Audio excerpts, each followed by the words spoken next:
B'investiment ta' €1,700,000 il-Prim Ministru Robert Abela inawgura faċilità moderna ġdida imsejħa Basecamp biex jiġu akkomodati startups fil-qasam tal-gaming u tal-esports.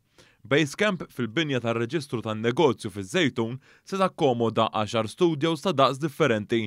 Din il-faċilità li għandha il fuq minn 750 metru se tkun immexxija minn Gaming Malta. Din il-faċilità se tkun qed titwaħħad mal-istrateġija tal-Gvern jiġifieri dik li jkun hemm 2500 ħaddiem ġdid matul l-10 snin li ġejjin. Il-faċilità Basecamp se tipprovdi spazju tal-uffiċini b'iskemm sussidjati se tkun qed tmexxi wkoll workshops bilan li tkabbar l-arfin fil-qasam tal-gaming u taqqat lil kumpaniji iżjed bejniethom. Din il-faċilità se sservi bħala ċentru għall-avvenimenti, konsultazzjoni fil-qasam tal-gaming u one-stop shop għal dawk li jaħdmu f'dan is-settur li kull ma jmur qiegħed jiżdied f'pajjiżna. Dan il-proġett ġie mfaħħar mill-eks kap ta' Sony PlayStation Chris Deering. Huwa qal li l-Gvern Malti huwa wieħed enerġetiku u progressiv. Deering qal kif il-faċilità Basecamp hija pass ieħor f'din l-istorja ta' suċċess ta' pajjiżna u spjega kif din il-faċilità hija post speċjali fejn l-idejat jistgħu jimirħu u jsiru negozji ġodda.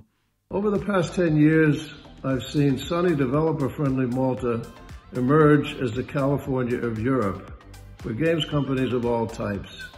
And frankly, this has been no accident.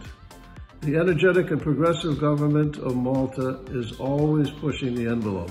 F'din l-inawgurazzjoni, il-Prim Ministru Robert Abela iltaqa' ma' rappreżentanti ta' waħda mill-iżjed kumpaniji Ingliżi b'saħħitha fit-teknoloġija li għażlet lil pajjiżna biex tiftaħ il-fera tagħha f'din il-faċilità. Everything that Basecamp offers helps us get started, and it provides all the facilities, the things we actually need to be able to focus on our product, on our application Metaverse Me, instead of having to look in all the other things and having to take care about bureaucracy and paperwork. Here we can actually work and get started right away and don't have the hassle of, things that are secondary to us. Dr. Abela iltaqgħu wkoll ma' kumpaniji oħra li jażlu li jiftħu f'din il-faċilità fosthom ta' Metaverse Me. Malta, you've got the innovation hub already, you've got the creativity, you've got the talent and so forth. So we just thought it was a really good, really good location to have, especially with regards to Brexit. It gave us an opportunity to have an EU outpost as well. Intant l-aħwa Andrew u Julian Farrugia, fundaturi ta' Anvil Game Studios, qalu li l-Gvern qed ikompli jattira iżjed kumpaniji f'dan is-settur u jwassal biex jażlu lil Malta bħala l-post ideali minn fejn jaħdmu. Preżenti mal-Prim Ministru Robert Abela għaż-żjara f'Basecamp kien hemm il-Ministru għall-Ekonomija Silvio Xkembri, iċ-Chairperson ta' Gaming Malta Elister Dalli u l-Uffiċjal Kap Operattiv ta' Gaming Malta Ivan Filletti.